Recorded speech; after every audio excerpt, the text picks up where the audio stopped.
to the appropriate height. Now, you want to have the bed just up a little bit from the stretcher, okay, because it's easier to move a patient from a higher level to a lower level. Now, that doesn't mean that you want the distance to be this big. I'm talking just a slight little incline, okay? So we want to have them a little bit higher than the stretcher, okay? So there we go. And then what you want to do is, we've already done it, you would have made sure that all of the side rails on the side that you're moving the patient towards, all those side rails are down. You're going to make sure that the stretcher is snug against the bed, okay? You're going to make sure that all of the wheels on the stretcher are locked, okay? The other thing that you could do is that you could literally take bath blankets, pillows, whatnot, whatever fits, okay? And if you had a big gap in between the stretcher and the bed, okay, you could roll these bath sheets and put them to fill that gap in between the stretcher and the bed, okay? It makes it a little bit more comfortable for your patient. Now, who would you do that for? Right, you do it for those little frail little old ladies that got nothing to their behind but bones and skin, okay? And you don't want them having a skin issue, so you're going to make sure that that is nice and protected. He doesn't need it. He got behind. We don't need to worry about it, okay? All right. So what we're going to do is one of us is going to have be on this side of the bed. One of us is going to be on that side of the stretcher.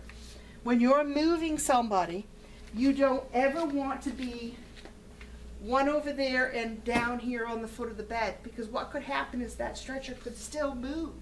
Okay, so now you've got a patient on the floor in between the bed and the stretcher, and that's a whole lot of paperwork.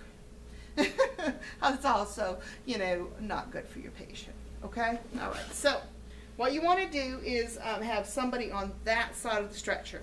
Normally, now y'all seen me, I'm short, okay?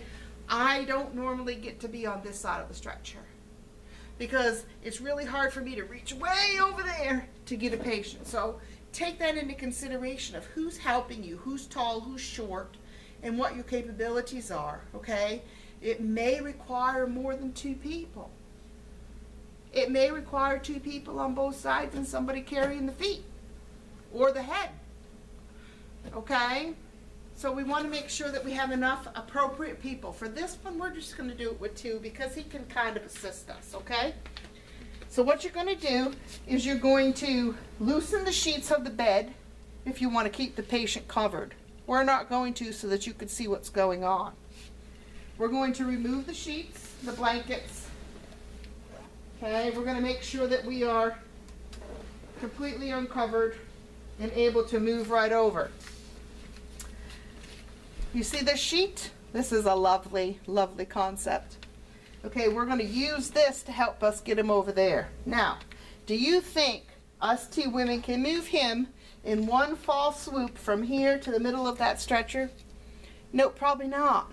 Probably not. So what could we do? Yeah, we'll move him in increments. That's a really good idea. Okay, so what we're going to do is we're going to move this patient from here just over to the edge of the bed. Okay, so let's move him to the edge of the bed. Are you ready? Yes. Okay, give yourself a hug. Keep your head up, chin to the chest. That's what you always want your patient to do, okay? You don't want them being like this and grabbing and grabbing a hold of the side rails, and then you're trying to move them and they're trying to stay stationary and everybody gets hurt. Okay, so give yourself a hug, chin to the chest. Ready? On the count of 3. 1, 2, 3. Just to the side of the bed. Okay, that's great. Okay, now at this point, because I'm short, she's taller, we would switch. Somebody is watching the patient, making sure they're not falling. Now, if you had multiple people, then we would have just moved to the edge of the bed, okay? Okay, so now we're going to continue with this move.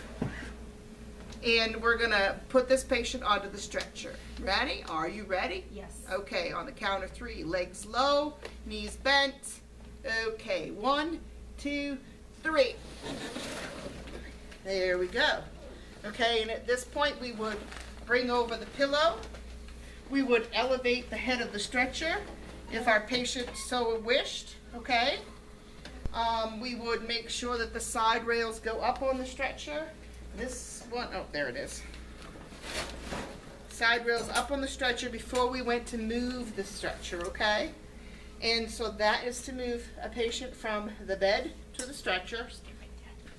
And that completes skill 11.8 and 11.9. You will find out about using a transfer board when you go to your facilities. That's it. Thanks.